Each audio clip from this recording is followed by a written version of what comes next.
Sudhir, very good morning to you and thank you for your time to NDTV Profit. I think that's key.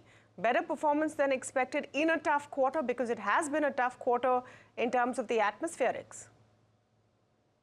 That's correct. I think it's been, from our vantage, exceptionally strong performance, 5.9% CC sequential growth, Yeah. 14% EBIT, which was 220 bips higher year on year compared to last year.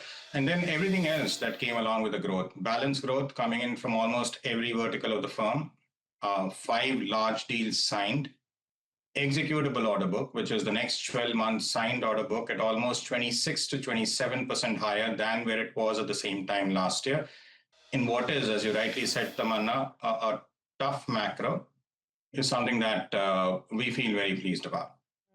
So now this 5.9% quarter-on-quarter CC growth that you talked about, how much of this has been fueled by acquisitions, Sudhir?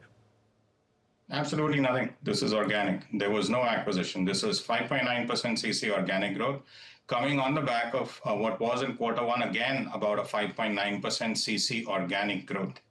So there's no acquisition component to this. This is organic growth, and this reflects the balanced nature and the robust nature of the growth cycle that at least Coforge is experiencing right now.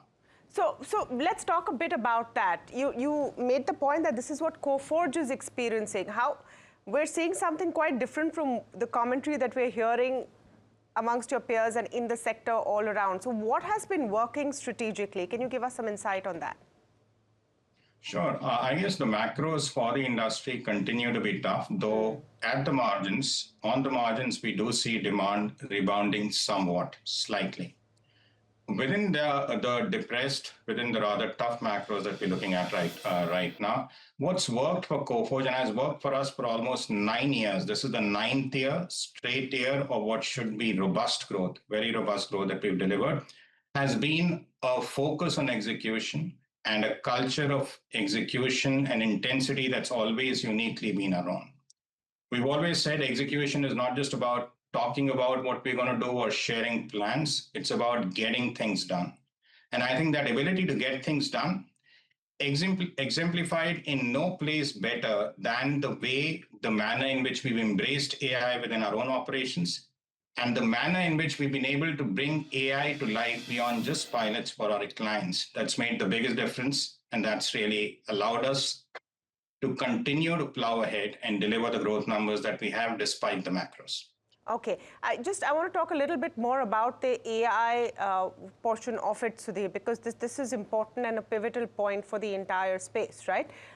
What is the extent of AI integration? What is the capex that you need to put in to be further AI compliant or ready? And what is the monetization right now for these AI add-ons?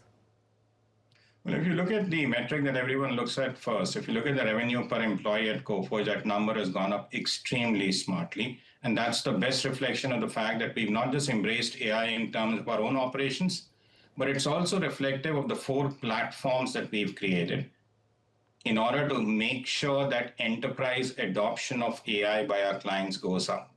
If you look at the platforms that we have, Code Insight AI is a platform that's been extremely successful. Our platform, when it comes to reverse engineering. Blue Swan, our own platform, has been extremely successful when it comes to orchestration and automation of workflows.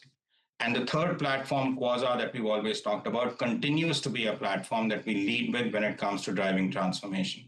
So AI, our ability to embrace it, our ability to not just talk about it, but to actually execute, to actually get it done, using our own IP, our own platforms when it comes to reverse engineering, when it comes to automation, when it comes to orchestration, when it comes to being able to look at processes and apply them in the context of clients is what's really set us apart. And in terms of the order intake, you've seen about $500 million. That's a robust order intake. Is that sustainable? What is going to be the AI bump up to that order intake? Well, we've been at about 500 plus for a few quarters now. We believe $500+ million should be more or less, obviously factoring in the occasional vagaries up and down, should be more or less the baseline that we should operate at for the foreseeable future. We feel very good about the order intake number because the large deal velocity and the large deal median size of the firm has been going up almost every quarter and, of course, every year over the past few years and quarters. So at this point in time, 500, we believe, and this was all organic, is a good minimum baseline for Coforge to aim for going forward. What is the deal picture looking like in the European market, Sudhir? From our vantage, pretty good. This year, as a firm, in the first half of the year, in the first 2 quarters, we've closed 10 large deals.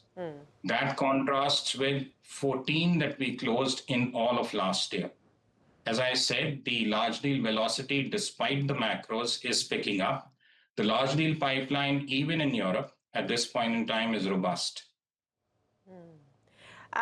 We talked earlier about atmospherics, or what the overall scenario is, and we had this blip with H-1B visa, etc. It may be easing, may not be easing. I know Coforge put out a statement that it doesn't really make a difference to you in that sense. But is it a chilling effect of doing business in that geography in the United States? At this point in time, I think it's a containable effect of working with clients across North America. I would not characterize it as chilling, but containable and contained to some extent is how we would put it. Last year, for a firm with 35,000 employees globally, we applied for and secured 65 H-1B petitions successfully. That's a very small number given the 35,000 people base.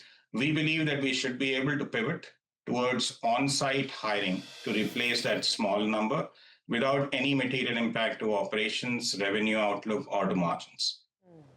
Give us a picture on the employee strength, the HR strength, as well as the wage hikes. What is the outlook there? You have a lot of large companies maybe not onboarding as much. What is the picture for Coforge? Well, given the fact that we are growing, and we're growing very robustly, and we expect to grow robustly this year and in the years to come, we continue to hire. Our net headcount number over the last few quarters, last few years, has always been going up. It's gone up again this year. It's gone up about somewhere between 2 to 3%. The number was about 700 odd in terms of net headcount increase. We continue to hire from colleges. We continue to hire fresh graduates from colleges. And of course, we continue to hire laterals as well.